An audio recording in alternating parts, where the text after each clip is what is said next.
Assalamualaikum anak-anak hebat. Bertemu kembali dengan Ibu Anggit Ariskasari. Gimana kabarnya hari ini? Semoga kalian tetap sehat dan semangat mengikuti kegiatan PJJ hari ini. Kira-kira hari ini apa ya yang akan kita pelajari? Yang pertama kita akan membahas mengenai tokoh proklamasi di Hari Kemerdekaan Indonesia. Dan yang kedua mengenai upaya meningkatkan kesejahteraan pada masa awal kemerdekaan. Siapa saja ya tokoh yang berperan pada peristiwa proklamasi? Kita simak bersama-sama yuk. Coba perhatikan, apakah kalian mengenali tokoh pada gambar? Ya, beliau adalah Soekarno atau Presiden pertama Indonesia. Bung Karno bertugas dalam menyusun serta menandatangani naskah atas nama Indonesia. Ia juga membacakan teks proklamasi pada tanggal 17 Agustus 1945. Yang kedua, tokoh yang berperan yaitu Muhammad Hatta. Bung Hatta ikut serta dalam menyusun naskah proklamasi. Ia juga ikut menandatangani naskah tersebut. Jadi kalau kamu perhatikan naskah proklamasi tertulis di situ Soekarno-Hatta, yaitu kedua tokoh proklamator kita. Yang ketiga yaitu Ahmad Soebardjo. Beliau turut mengkonsepkan naskah proklamasi bersama Soekarno dan Muhammad Hatta. Selain itu, Ahmad Soebardjo menjadi tokoh golongan tua yang berunding kepada golongan muda agar tidak terburu-buru dalam memproklamasikan kemerdekaan. Selanjutnya adalah Laksamana Tadashi Maeda. Ia adalah seorang perwira tinggi angkatan laut Kekaisaran Jepang. Tempat penyusunan naskah dilakukan di rumah beliau. Setelah Indonesia merdeka, ia memutuskan mundur dari dunia politik dan militer. Selanjutnya adalah Sayuti Melik. Sayuti menjadi juru ketik teks proklamasi. Ia menyempurnakan naskah yang ditulis Soekarno. Ada beberapa kalimat yang ia ubah. Contohnya seperti tempoh diganti menjadi tempo. Selanjutnya adalah Sukarni Kartodiwiryo. Sukarni memberi gagasan agar teks proklamasi ditandatangani oleh Soekarno dan Hatta. Sukarni juga mengusulkan tempat pembacaan naskah diadakan di lapangan Ikada atau kita kenal sebagai lapangan Merdeka. Namun, ide tersebut ditolak oleh Bung Karno. Selanjutnya yaitu Ibu Fatmawati. Bendera pusaka Sang Merah Putih yang dikibarkan pada upacara kemerdekaan rupanya dijahit oleh Ibu Fatmawati, yaitu istri dari Soekarno. Benderanya sekarang sudah tidak dikibarkan pada upacara, tapi disimpan di Monas bersamaan dengan teks proklamasi karena benderanya sudah usang. Jadi bendera yang kita amati setiap 17 Agustus itu sudah menjadi bendera duplikat. Selanjutnya ada Latif Hendra Ningrat. Latif diberi amanat untuk mengamankan tempat pembacaan naskah proklamasi sebelum acara pengibaran bendera dimulai. Tidak hanya itu, Latif juga bertugas mengibarkan bendera merah putih. Selanjutnya yaitu Suhut Sastro. Suhut mempersiapkan tiang untuk pengibaran bendera. Bersama dengan Latif dan SK Trimurti, Suhut mengibarkan bendera dalam upacara kemerdekaan. Selanjutnya ada BM Diah.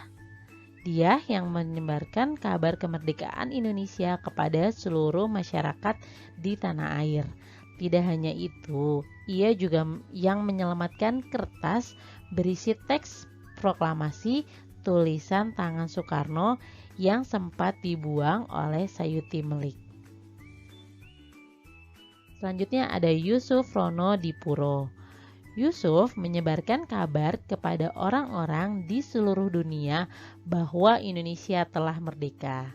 Kabar tersebut ia sampaikan melalui ruang siaran di studio Radio Hoso Kyoku. Terakhir ada Frans Sumarto. Frans menjadi salah satu fotografer yang mengabadikan peristiwa upacara proklamasi kemerdekaan Indonesia. Pada masa awal kemerdekaan, perekonomian Indonesia mengalami keterpurukan. Untuk mengatasi masalah perekonomian, pemerintah menerapkan beberapa kebijakan sebagai berikut. Yang pertama, kebijakan Uang Republik Indonesia atau disingkat sebagai ORI. ORI adalah pemberlakuan mata uang Republik Indonesia sebagai alat tukar resmi. Karena Indonesia dijajah oleh beberapa negara, maka berimbas pada alat tukar yang digunakan di negara Indonesia. Pada 1 Oktober 1946, pemerintah mengeluarkan larangan menggunakan mata uang Nika dan digantikan dengan penggunaan ORI sebagai alat pembayaran yang resmi di Indonesia. Pada 25 Oktober 1946 diberlakukan kebijakan yang mengatur pertukaran uang rupiah Jepang.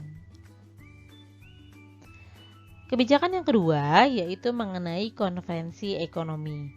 Pada tahun 1946, Darmawan Mangunkusumo yang saat itu menjabat sebagai Menteri Kemakmuran mengadakan konferensi ekonomi bersama kepala daerah di Pulau Jawa. Tujuannya untuk memperoleh kesepakatan dalam mengatasi permasalahan ekonomi yang mendesak. Pada 6 Mei 1946 diadakan konferensi ekonomi kedua yang membahas mengenai permasalahan program ekonomi pemerintah, keuangan negara, ketenagakerjaan, kegiatan distribusi, dan pengendalian harga barang. Kebijakan ketiga yaitu pinjaman nasional. Menteri Keuangan saat itu, Surahman, mengusulkan program pinjaman nasional yang diwujudkan dengan pendirian Bank Tabungan Pos. Bank ini bertugas menyalurkan pinjaman nasional untuk meningkatkan kepercayaan masyarakat kepada pemerintah. Pemerintah juga memberi pinjaman berjangka melalui rumah gadai dengan tujuan mengumpulkan dana bagi kepentingan perjuangan. Kebijakan selanjutnya yaitu Badan Perencanaan Ekonomi atau disebut Planning Board.